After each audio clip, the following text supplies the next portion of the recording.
अस्सलाम वालेकुम। आ वीडियो देखो तो मोड़ आज गल होवे दी तुहाडे नाल।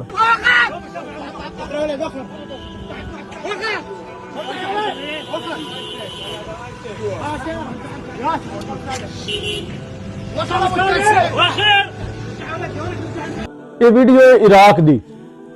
इराक विच साडा कोई पाकिस्तानी भाई गया जी कमाइयां करन।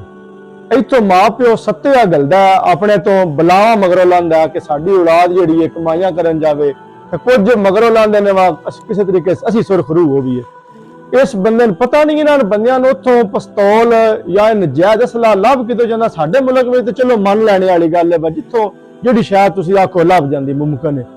इतनी सख्त उन्होंने सिक्योरिटियां ने, इतने सख्त इंतजाम ने, पता नहीं इन्होंने तो शायद किदों लभ जांदी है। ये भाई जी पाकिस्तानी है, इस उत्थे पता नहीं किदों पिस्तौल ले लिया तो इराकी जिहड़ी पुलिस है उहदे ते हमला कीता। पुलिस वाला मैं सुनिया है लिखिया उस थल्ले कि पुलिस वाला जिहड़ा वो फौत हो गया, उस उत्ते हमला होया ते हुण जिहड़ी दूजी खलकत उत्ते गई इन्हां ने माने जिहड़े इत्थों मजदूरी ते गए ने जिन्हां इत्थे भी भुख आई उत्थे इस गल्ले गए ने चलो कोई निजाम बनेगा, उन्हां दी हुण सख्ती है।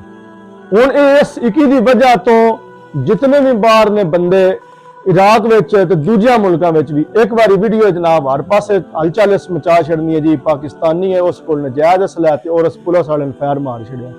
मेहरबानी करया करो, खुदा दा खौफ करो। मां प्यो दान गलदा वा असी किसे मने लग जावीए मते साडा भी कोई साह सौखा निकलदा होवे, तुसी जाके बजाए इन्हां दा साह सौखा करने दे जेड़े निमाणे उत्थे गए उन्हां दा भी औखा कर छड़दे हो। उन्हां दूजियां शोयां दा की कसूर है जेड़े अपनी मजदूरी करन गए ने, उन्हां दी कोई है इस विच हुण गलती? उन्हां जे निमाणा फड़ फाड़ के उन्हां गल्ली होना।